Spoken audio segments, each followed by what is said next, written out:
and ministers to sort out. Richard Thompson, the SNP spokesperson. Thank you, Mr Speaker. But beyond the cost of living crisis, there is a crisis facing public services across Northern Ireland. And to give one very pertinent example, the Chief Constable of the PSNI, Simon Byrne, reported to the Policing Board last month that the force faced a budget gap of some £141 million. That's a gap that can only be met by cutting police numbers further. And given that police numbers are already at 6,500, which is 1,000 below the recommended establishment figure quoted by Chris Patton, and the lowest number since 1978, that's clearly a poor situation. Given the severe terror threat, what will the UK Government do to ensure that Northern Ireland has a police force capable of meeting the continued security challenges, as well as meeting the needs of the communities the police force is there to serve?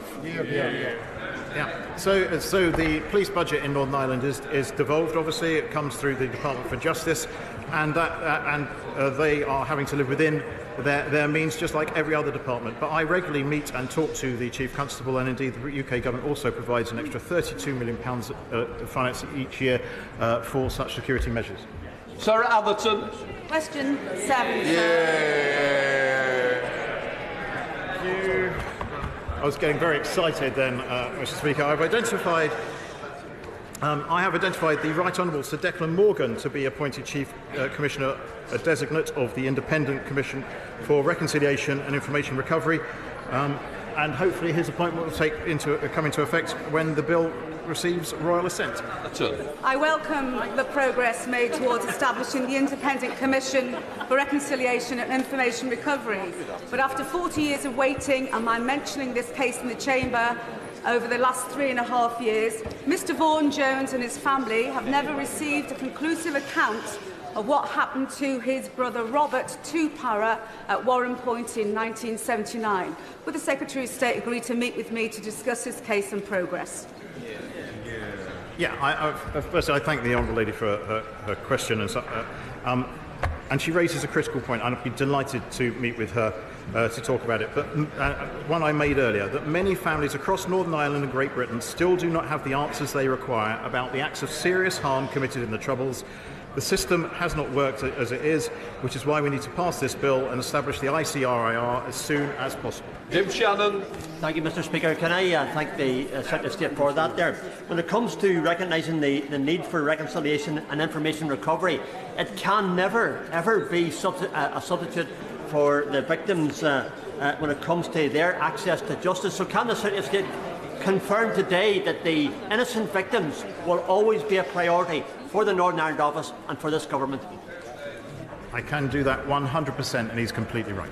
Andrew Selous. Aye, Mr Speaker. Mr Speaker, with permission, I'll answer questions 9 and 11 together.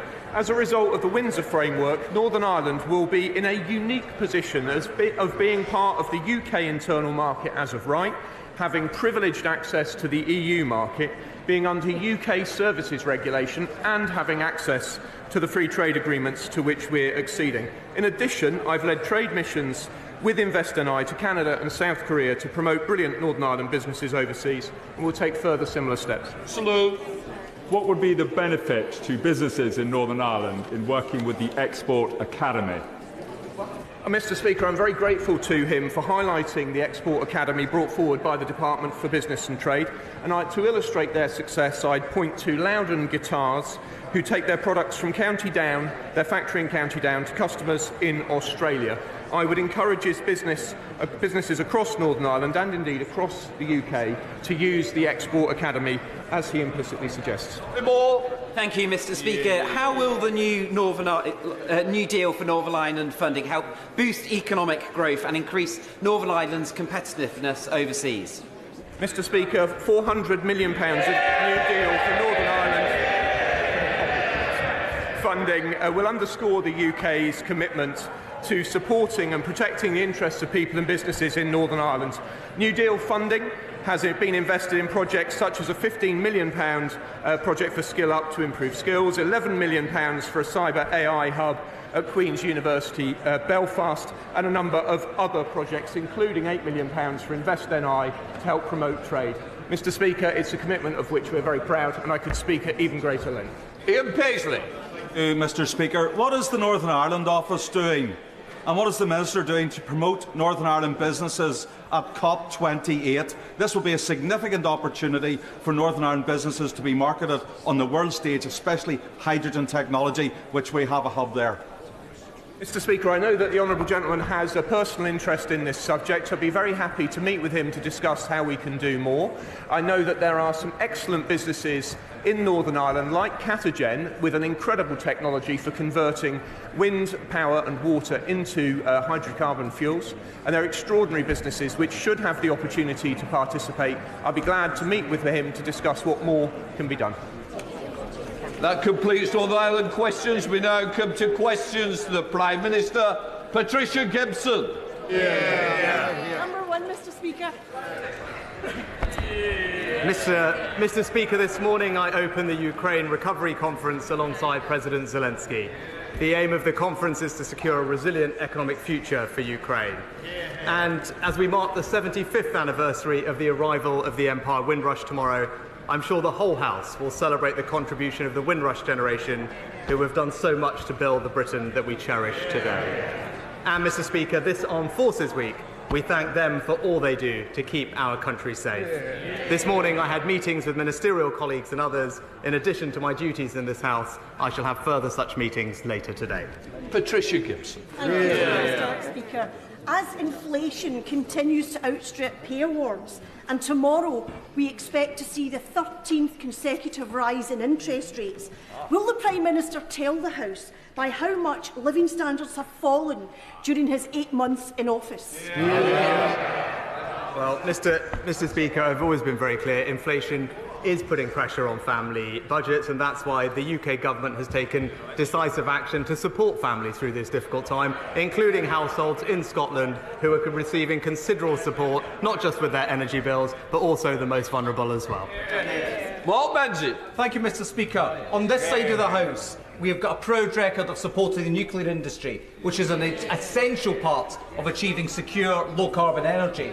I'm delighted that my right honourable friend, the Prime Minister, has given us backing to the next generation of nuclear reactors, including SMR and larger projects, and ask that he now commits to seeing the fuel for these projects manufactured in the UK. This will secure long-term high-skilled employment at key sites in the North West, like Springfields in my constituency, and a supply chain across the UK.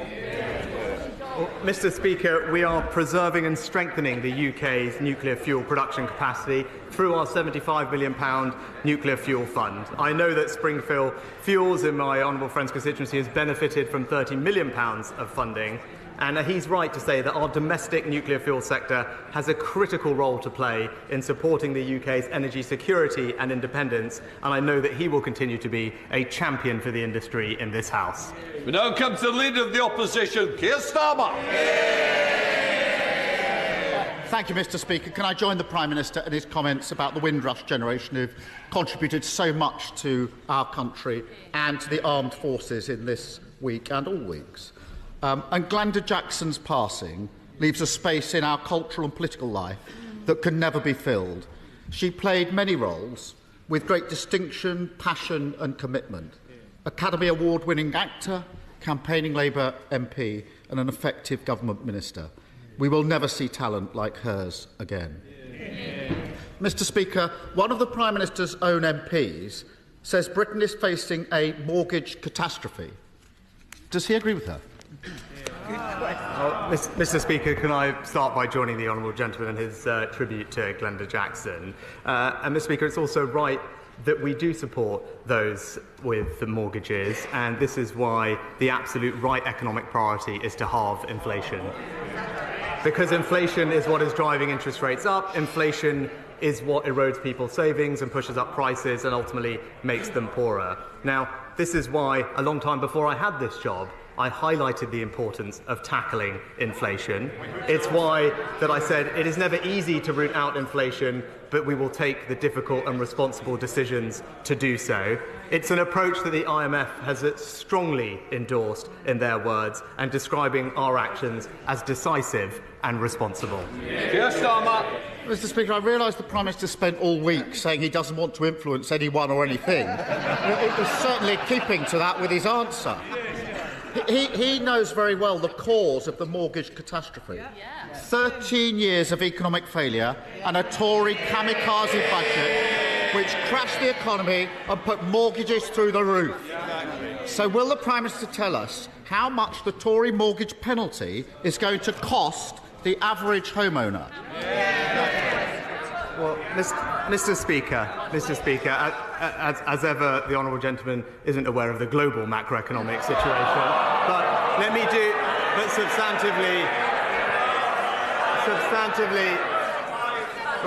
substantively, let me tell him and the House what we are doing to support those with mortgages. We have deliberately and proactively increased the generosity of our support for the mortgage interest scheme. We've also established a new FCA communal duty which will protect people with mortgages, for example, moving them onto interest-only mortgages or lengthening mortgage terms. And we have spent tens of billions of pounds supporting people with the cost of living, particularly the most vulnerable. But that is the difference between us, Mr. Speaker. While he is always focused on the politics, we are actually just getting on and doing the job. Let's test that, because the question he refuses to answer, he actually knows the answer to this question, is £2,900 extra. That's the cost to the average family of the Tory mortgage penalty. Now, he was warned by experts about this as long ago as autumn last year, but he either didn't get it, didn't believe it, or didn't care, because he certainly didn't do anything. And when I raised this a couple of months ago, he had the gall to stand at that dispatch box and say he was delivering for homeowners. How is an extra £2,900 a year on repayment delivering for homeowners? Well, so, Mr. Speaker, now let's just look at the facts. Let's look at the facts, because he talks about interest rates.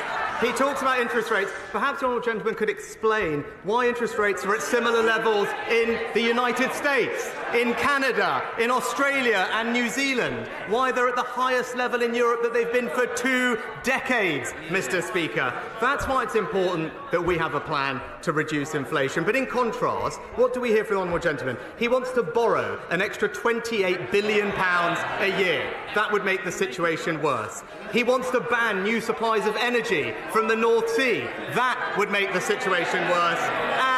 And he wants to give in to unions' unaffordable pay demands. That would make the situation worse. Mr. Speaker, he doesn't have many policies, but the few that he does have all have the same thing in common. They're dangerous, inflationary, and working people would pay the price. Seriously? Sorry? I don't think we need any more, do we? No. Keir Starmer. Mr. Speaker, I appreciate the Prime Minister has a keen interest in the mortgage market in California, but I'm talking about mortgage holders here.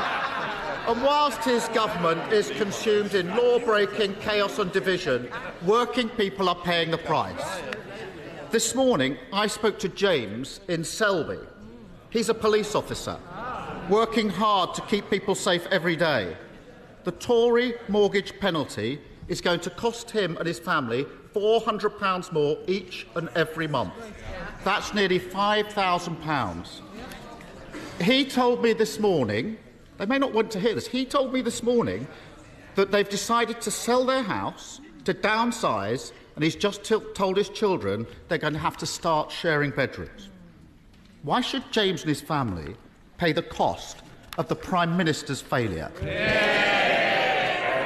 Well, Mr. Speaker, I hope when the honourable gentleman was talking to James, he explained that his economic policies would make James's situation worse, Mr. Speaker.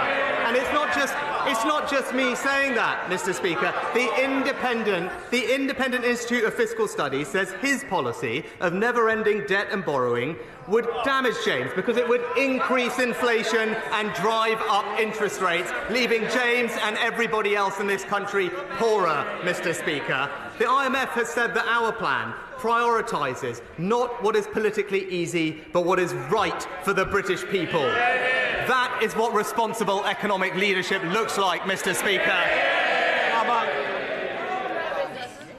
James and his family will have been listening to that Prime Minister.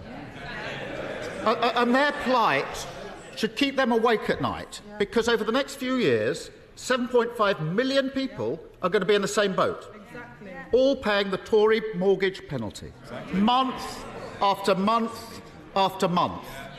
The situation is so dire that repossessions are already up 50%, a total betrayal of the idea that if you work hard, you'll get on. So what's the Prime Minister going to do to make sure more families don't lose their homes? Mr. Speaker, I know he's reading from his prepared script, but he failed to actually listen to the answer that I gave. Well, I did actually spell out in detail what we are doing, Mr. Speaker. We've increased the generosity of support for mortgage interest scheme. We did that proactively in advance. We've also established a new FCA consumer duty that will protect borrowers, for example, by allowing them to extend their mortgage terms or switch to interest-only mortgages. And we have spent tens of billions of pounds supporting households with living costs. Those are the practical steps that we are taking to help James and other families who are facing these situations. But what I would say, because he mentioned mortgage arrears and repossessions, I am pleased to say, Mr. Speaker, they are actually running at a level today that is below when we entered the pandemic, Mr. Speaker, because of the actions that we're taking. But more importantly than that, perhaps, Mr. Speaker, is that they are also running 3 times lower than the level we inherited from the last Labour government. Mr. Speaker, I'm sure from the vantage point of his helicopter, everything might look fine. But that's not the lived experience of those on the ground. After 13 years of economic failure across the country, people are paying the price of uncosted, reckless, damaging decisions by the Tory party. And even now, as mortgages go through the roof, the Prime Minister is planning to wave through honours and peerages for those who cause misery for millions. What does it say about this government that while working people are worrying about mortgage hike, paying the bills, even repossessions, the Tory party is rewarding those guilty of economic vandalism? Mr. Speaker, no amount of personal attacks and petty point scoring can disguise the fact that the honourable gentleman does not have a plan for this country, Mr. Speaker. He comes here every week to make the same petty points. We are getting on and delivering for this country. Yes, Mr. Speaker, inflation is a challenge. That's why we are on track to keep reducing it. We are reducing waiting lists. We are stopping the boats, all while he is focused on the past, focused on the politics. It's all talk, whereas from this government and from this Prime Minister, we deliver for the country. Philip, I know you're popular. Come on. Thank you very much, Mr. Speaker. My constituents continue to be concerned about energy prices and energy security. Will the Prime Minister assure me that he will not cave in to the extremist bullies from Just Stop Oil and their patsies on the Labour leadership, as well, and instead commit to developing new oil and gas production in the United Kingdom, which will be good for jobs, good for the economy, and make us less dependent on foreign countries for our energy supply? Well, as ever, my honourable friend makes an excellent point. Putin's weaponisation of energy has amplified the need for greater energy security, and that's why we deliberately have launched new licensing rounds for the North Sea. Official forecasts suggest that a block on North Sea oil and gas investment would mean that the UK's dependence on imports would rise substantially. Mr. Speaker, the Labour Party's decision is one that puts ideology ahead of jobs, investment and Britain's energy security. SNP leader Stephen Flynn. Mr. Speaker, in February, the Prime Minister told this here House that borrowing costs are back to where they should be. In March, he boasted we are on track to halve inflation by the end of the year. And in May, he then said economic optimism is increasing. Well, given the dire economic reality of today, is it not now clear that he's taken his honesty lessons from Boris Johnson? Well, Mr. Speaker, the honourable gentleman also failed to mention that not just the Bank of England, not just the OBR, not just the OECD, but also the IMF all of them have upgraded their growth outlook for the United Kingdom economy this year. Whilst he and others were predicting that this country would enter a recession, the actions of this government have meant that we have so far averted that, and we continue to be on track to keep reducing inflation because that is the right economic priority. Can I just say, I want people to be a little bit more cautious on what they say. This is the present serving Prime Minister. The danger will it could be misled in the way that it was put. Stephen Flynn. Mr. Speaker, listening to the Prime Minister's answer, I don't think he quite grasps the reality of the economic situation facing households across these isles. But how could he? But it doesn't need to be like this. It didn't need to be like this. Because mortgage deals in Ireland, they're not sitting in excess of 6%, they're around about 4.5%. Inflation in the euro area, that's not sitting at 8.7%, it's sitting at closer to 6%. Britain is broke. Now, 7 years after their EU referendum, will he finally admit that it was Brexit that broke it? Mr. Speaker, again, I don't think the honourable gentleman was paying attention earlier. Interest rates in this country are at similar levels to they are in America, in Canada, in Australia and in New Zealand, Mr. Speaker. The rise in inflation and interest rates is a global phenomenon, but that's why early I set out that it was the right economic priority to have to bring inflation down. That's what this government would do. But that requires, Mr. Speaker, that requires difficult and responsible decisions. That's what leadership looks like. I don't think the SNP will ever do the same thing. Virginia Crosby. Thank you, Mr. Speaker. Wilver, in my constituency of Anismore, is recognised as the best site for small modular reactors and large-scale new nuclear in the UK. Given the UK government's commitment to nuclear and Wilver, when can my Anismore constituents expect to hear the result of Great British Nuclear's small modular reactor competition? Diolch yn fawr. Well, Mr. Speaker, there will be no greater champion for this technology and her community than my honourable friend. My understanding is that the first stage of market engagement is already underway. The expectation is that the down selection process will be launched this summer with an ambition to assess and decide on the leading technologies this autumn. The competition will be open, judicious, fair and robust, and I express all my confidence that we will select the best technology for the United Kingdom. Lancashire's welcoming it. Right, Stephen Furry. 4 months after the very welcome Windsor Framework, there is still no restored Northern Ireland Executive or Assembly, and we are facing an unprecedented budget crisis. This situation is untenable. It's getting worse every day, and the government approach seems to be to wait to see if something happens rather than leading from the front. So can the Prime Minister confirm that he's willing to work with the Northern Ireland parties on a financial package for a restored executive, and also will he work more closely with the Irish Government to try to drive a process, including putting reform with institutions on the agenda, so that those who want to govern Northern Ireland can do so? Mr. Speaker, can I thank the honourable gentleman for his engagement with me and the government during this process. I share his frustration, and our focus remains on delivering for the people of Northern Ireland, who expect and deserve their locally elected decision makers to address the issues that matter to them most. I thank him for his kind words about the Windsor Framework and how it allows us to move forward. And for many years we have recognised the challenges particularly facing Northern Ireland, and that's why we've provided over £7 billion of funding on top of the Barnett Block grant since 2014. I can assure him that my right honourable friend, the Northern Ireland Secretary, remains in close contact with all the parties in Northern Ireland to clarify what more is needed so that we can restore the conditions for executive formation. Dr. Liam Fox.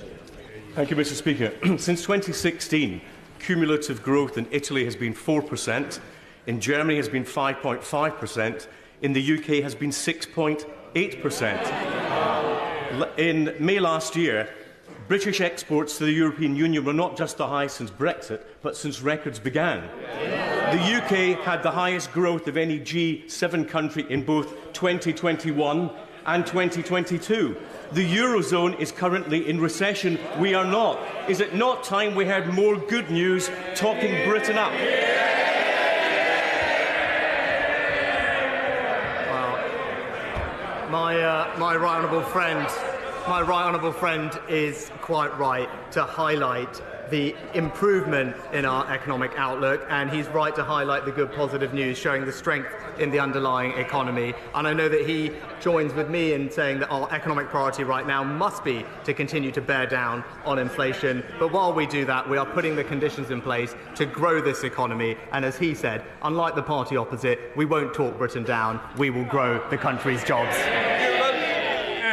Thank you much, Mr Speaker. Last night was another fantastic night at Hampden, a real tonic during tough times for the Tartan Army and Scotland more widely. However, whilst English and Welsh fans could watch their national teams for free on Channel 4 and S4C, only a small fraction of Scots could watch the match, with many unable to afford a subscription to Viaplay, particularly during this cost of living crisis. So, does he agree with me that this is inherently unfair? And will he ask the DCMS Secretary to meet with me to discuss how we fix this situation? Well, can I join with my honourable friend in his comments about the match and let him know that I know the Culture Secretary is engaging with him and others on this particular topic, and I'll make sure that she gets back to him. Anne-Marie Morris. Speaker, in December last year, Link conducted some research on cash acceptance. Their research found that nearly half, 45% of people, have been somewhere where cash has not been accepted or has been discouraged, and 49% said being unable or being discouraged to pay in cash was inconvenient. Will the Prime Minister look again at the Financial Services and Markets Bill when it comes back from the other place and ensure that any entity providing a public service directly to the public and involving payments or a charge must accept cash? Well, Mr Speaker, we know that cash continues to be used by millions of people, particularly those in vulnerable groups. And that's why the Financial Service and Markets Bill will, for the first ever time, protect people's access to cash in UK law. The bill also supports businesses to continue to accept cash by ensuring reasonable access to deposit facilities. But as technology and consumer behaviour changes, it is right that organisations themselves should be able to choose the forms of payment that they will accept. Dave Meghill. Thank you, Mr Speaker. Does the Prime Minister believe that the reward for being a lawbreaker should be to be made a lawmaker? Mr Speaker, there is, as we discussed last week, a well-established process of vetting for all peerages, and in keeping with the convention followed by Prime Ministers of both parties, have followed the same process. Thank you, Mr Speaker. Wiltshire leads the world in agri-tech, the farming increases in productivity that are going to feed the world's growing population without wrecking the environment. I welcome what the government has done in this space, particularly in gene editing, only possible because of Brexit, of course. Will my right honourable friend acknowledge the work of Wiltshire farmers and tech entrepreneurs, particularly James Dyson, but there are many more? Does he agree with me this is one of the key opportunities for our country to become a high-wage, high-skill, high-tech economy?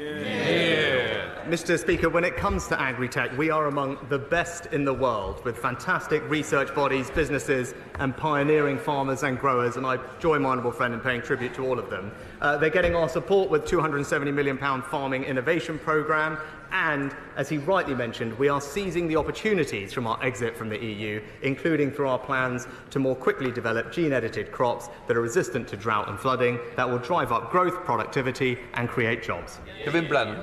Thank you, Mr Speaker. So just to recap, during this Parliament we've had one Tory Prime Minister who turned out to be a proven liar, a second Tory Prime Minister who was outlasted by a lettuce. After this week's pathetic no-show by the Prime Minister, what one word would he use to describe himself? Might it be weak? Mr Speaker, what's weak is the party opposite being unable to stand up, to stand up to the people who fund them and stand behind hard-working families in this country. Mr Speaker, I welcome the steps the Prime Minister is taking to stop illegal, dangerous and unnecessary small boat crossings, which are overwhelming our asylum system.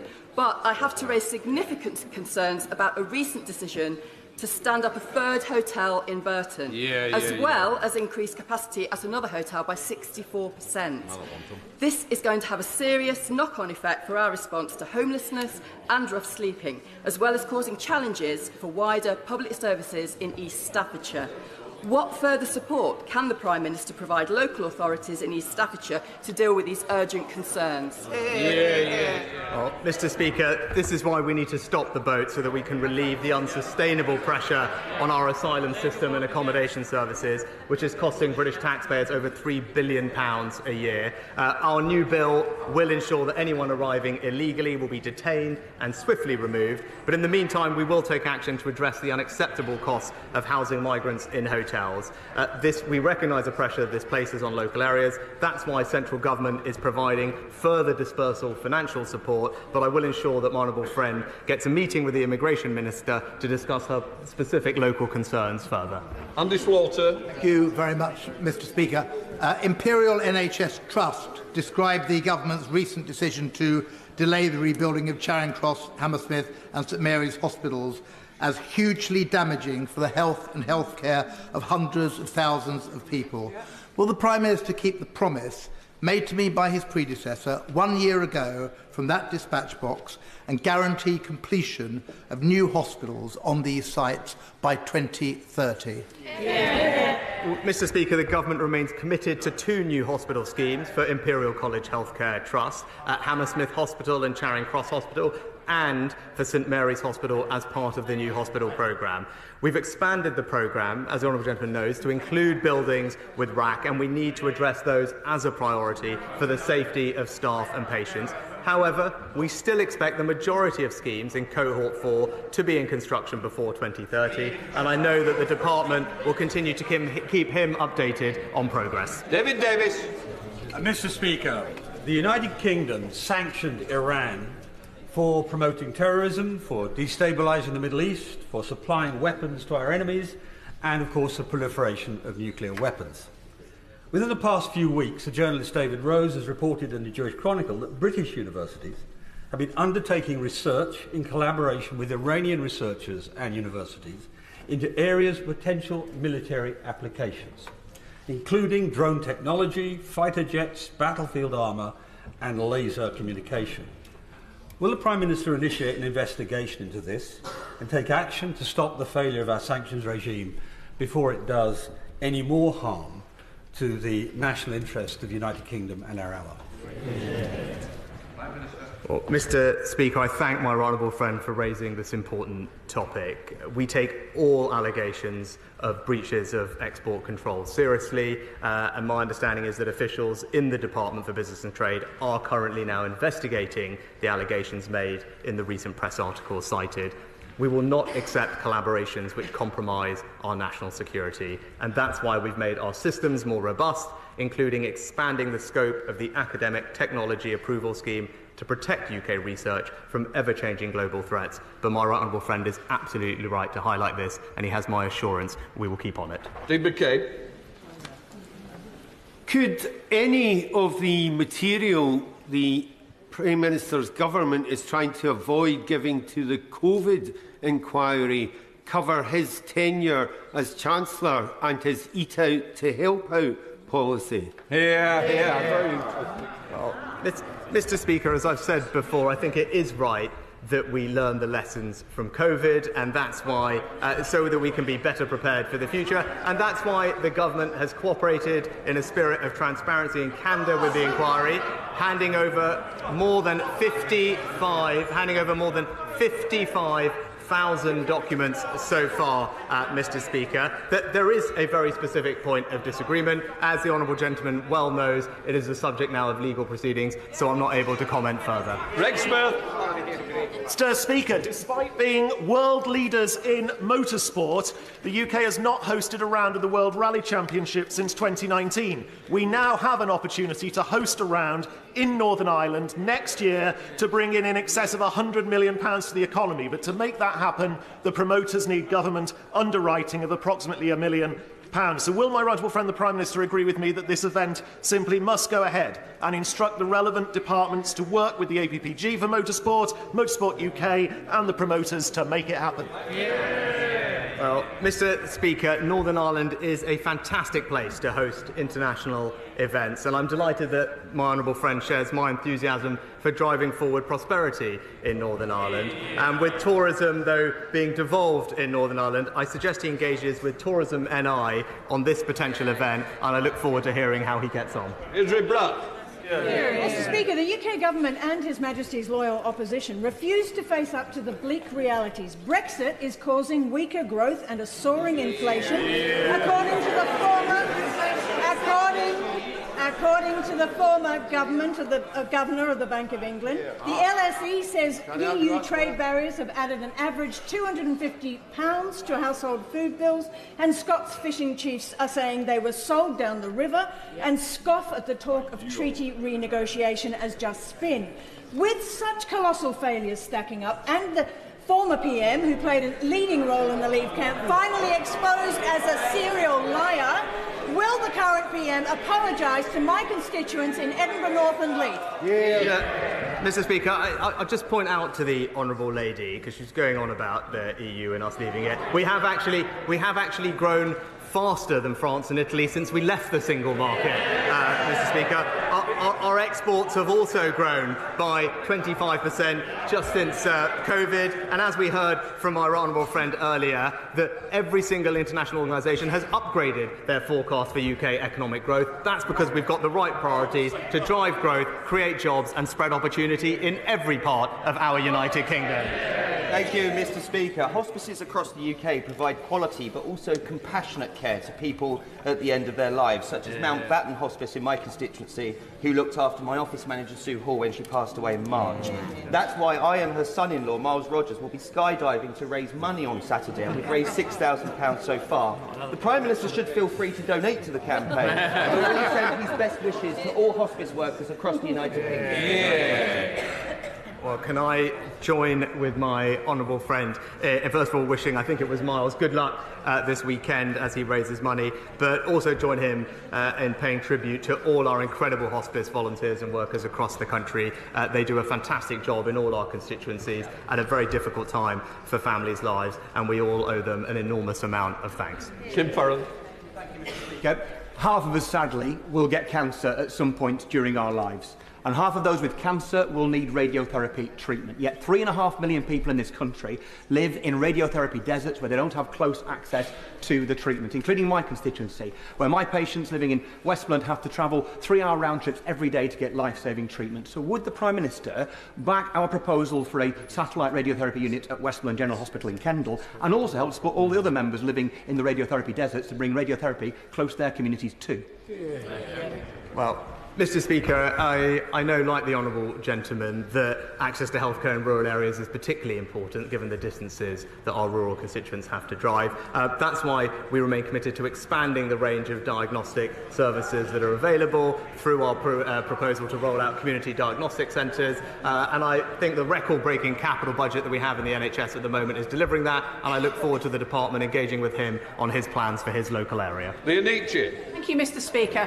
As the Bank of England are raising interest rates to try to stem spending and therefore preventing inflation being baked into the economy, the same can't be said for those with savings accounts. Would it not be good for people to be encouraged and incentivised to save more? And would my right honourable friend and the Chancellor talk to the industry and encourage them or impel them to actually give a good deal to savers too?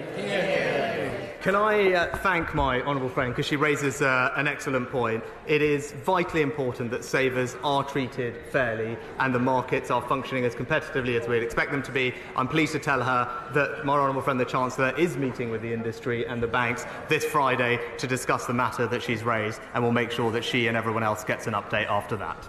Completes Prime Minister's questions. I'll let the Chamber play out. Mr. Speaker.